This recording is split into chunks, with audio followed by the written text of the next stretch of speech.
Peace. It is an honor to have you here. Today we are going to take a look at initiation. This is a big thing. You can get initiated in many ways and into many things. There are life events that can be called initiations. Marriage, for example. When you marry your spouse, you get new social status and earn rights that come with wedding, as well as limitations. But unlike in fairy tales, it is not only end of the story, but it is also beginning of a new one. Your life will go on, and you will have new opportunities to grow. From occult initiations, we can take, for example, Reiki. Reiki initiation is a ritual that gives you ability to manipulate energy a certain way, grants you access to a system you can use from that moment. Let us focus on the occult.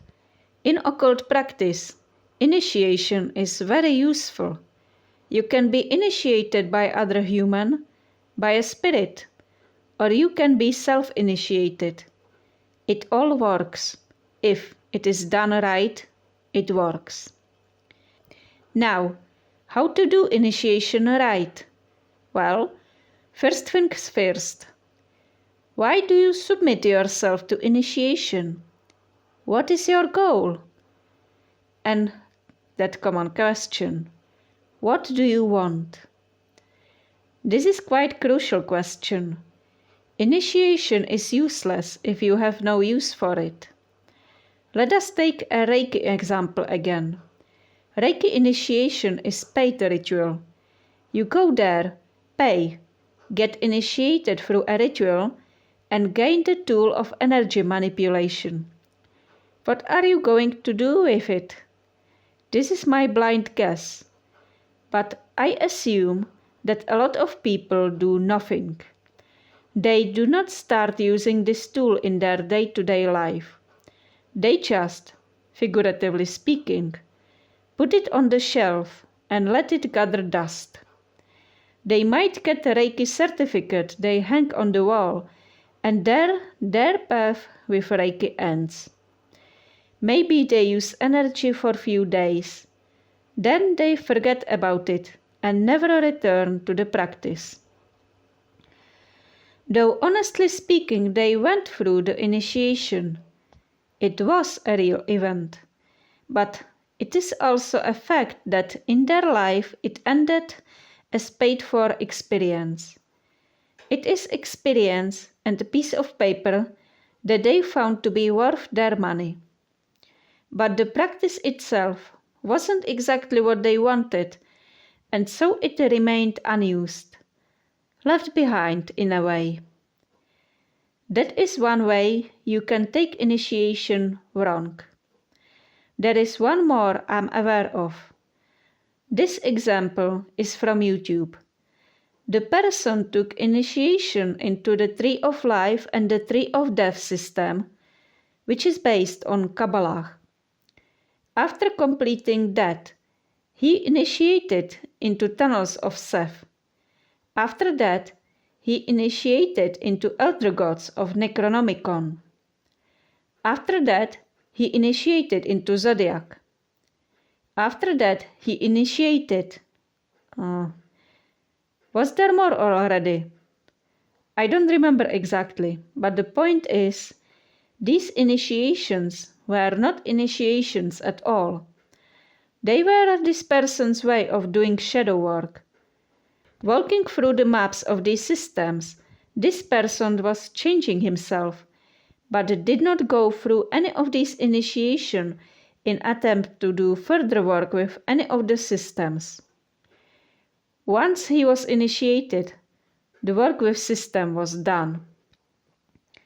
Now, please do understand, this approach is not wrong in any way, but it can be very misleading to call such work an initiation.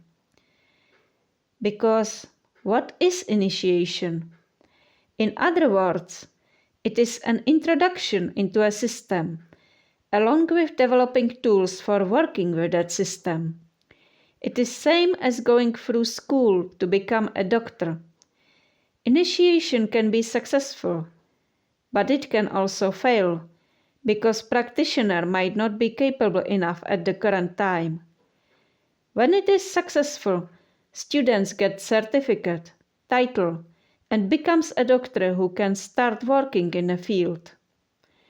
In occult, when initiation is successful, the initiate becomes able to do work with the system they are initiated into. A person initiated into shamanism becomes a shaman and can do shaman work. Initiate into Reiki can become a Reiki healer or a Reiki practitioner. The key is they use what they gained through the initiation in their life and in their practice, deepening their skill and understanding of the system, gaining new perspectives, and in time even developing their own unique approach to the system. That is how it goes if initiation is successful. But let us be honest, initiation can fail.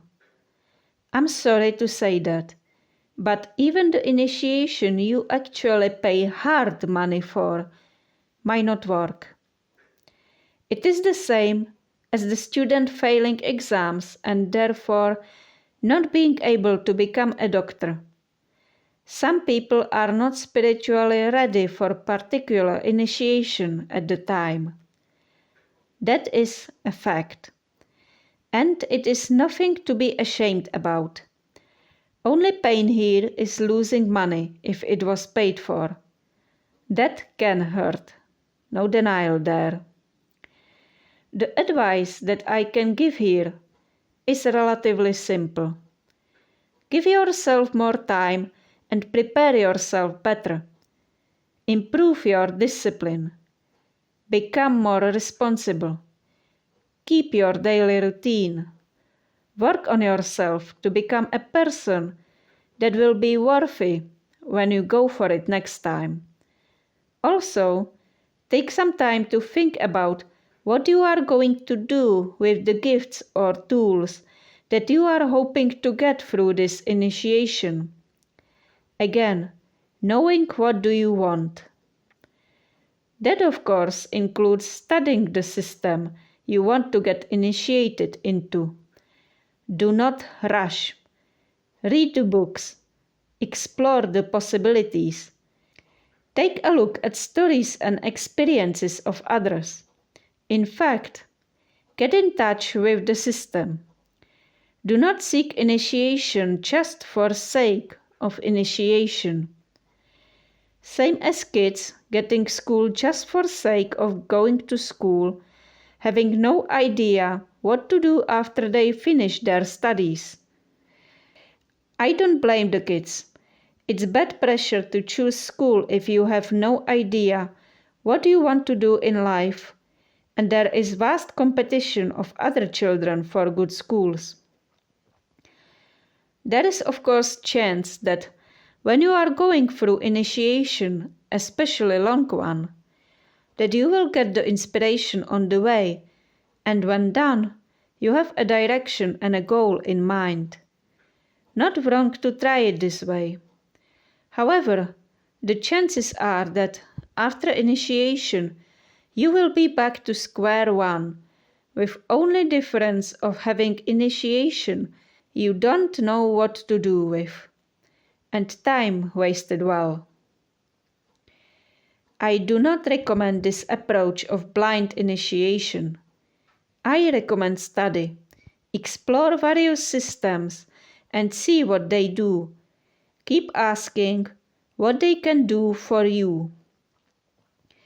If it is your intent to use energy for healing people, then Reiki initiation is not only a fancy event, but a catalyst to achieving of your goals. If you want to be able to help others with introspection and such, you might want to study tarot. If you want to do rituals to help yourself and others, perhaps you can get yourself into witchcraft or shamanism. For literally every occult goal you might have, there are options you can choose from. Taking time to explore them is priceless in the long run. It will allow you to find a system that will be the best for you, rather than being the best for the one who is selling initiations. There is one more danger I want to speak about, and that is getting stuck. Every initiation must have an end. Every learning from a teacher also must have an end. There is only as much you can learn from one source of knowledge, be it a book or a person. If you spend a lot of time, especially if it includes a lot of money, you feel like you are constantly moving forward, but in reality, you are not doing much of a progress, then it is perhaps time to leave and move on. Proper teacher is supposed to teach you what he knows and is supposed to be aiming towards the goal of you not needing him anymore. Student that beats the master is masters through pride, because it is the increase for the world. If the master or teacher grows students that become better than him, it is a very good teacher, ideal one actually. That is rare, of course, but if you can get to somehow similar abilities as your teacher, then it is all right. This is a job well done. If your teacher teaches you only in attempt to keep you as long as possible and keep you paying for his lessons, then it is not really a teacher but a cult leader, or in other words, a parasite. Now for the self-initiation. Most of the stuff is the same as if you are getting initiated by someone else. You study and explore, and you think it through. You need to know what do you want to do. You want to be doing the system. That should be the reason why you want to be initiated into it. When you are going into it alone, you need a little extra load of knowledge. That is because you need to plan and organize your initiation. You need to know how you can tell if it was successful or not. You also need to know that you need to go through with it all the way. If you have initiation that lasts, for example, 3 months, if you skip a day, even a single one, you have to consider it failed. You have to start again. This strictness has a reason. If you cannot go through with initiation, you simply have lack of control over yourself. The abilities and tools that you seek will not be entrusted to you if you cannot complete the task properly. If you fail, take some time, improve yourself, and go for it again if you still desire to. Do not start new initiation next day after failing the last one. Let yourself some time for introspection and practice.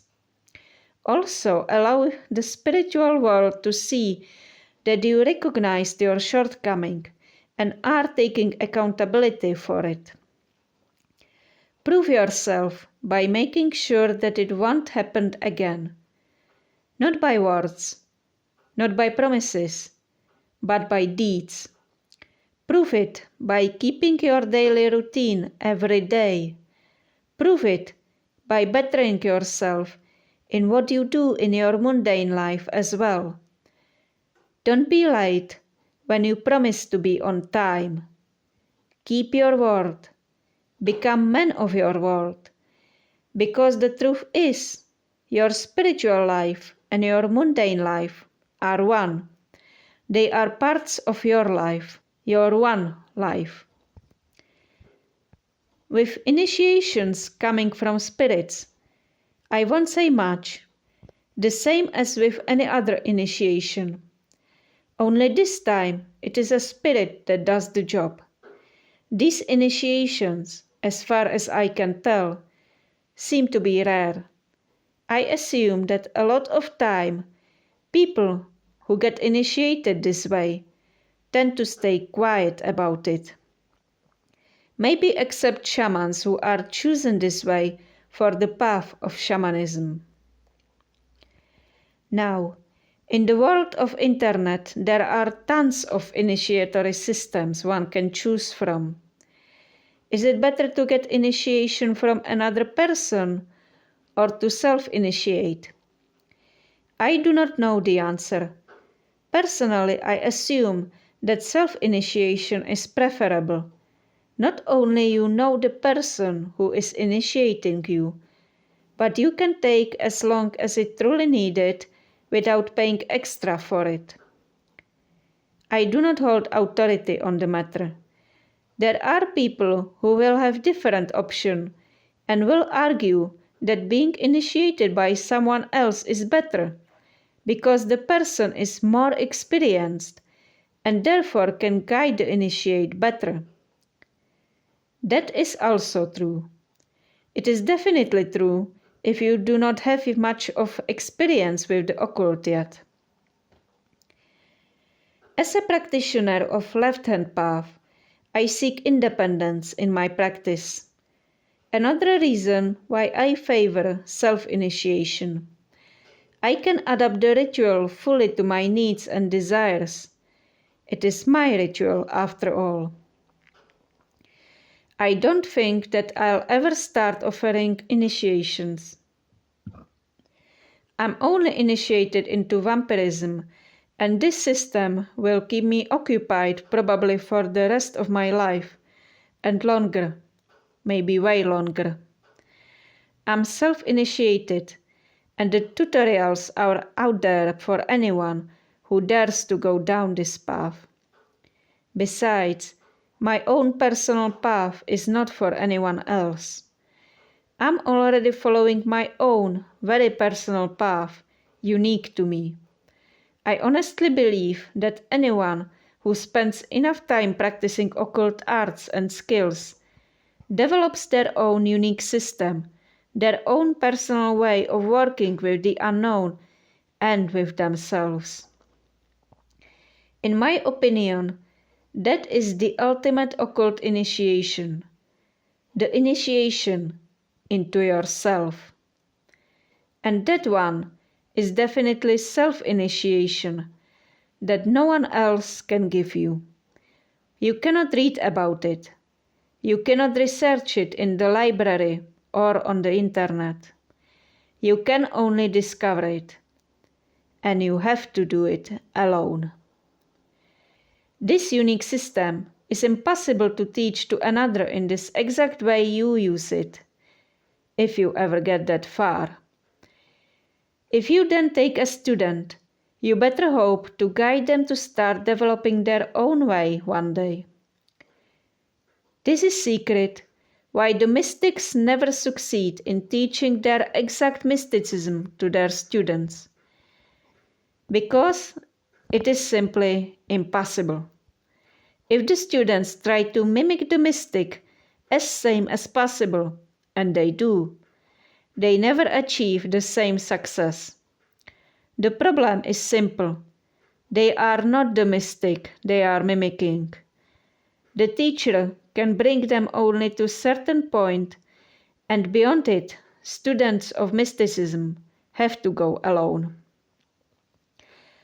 On left-hand path, we seek our own divinity, and the truth is, it is not outside, but within ourselves, and it is unique to each of us.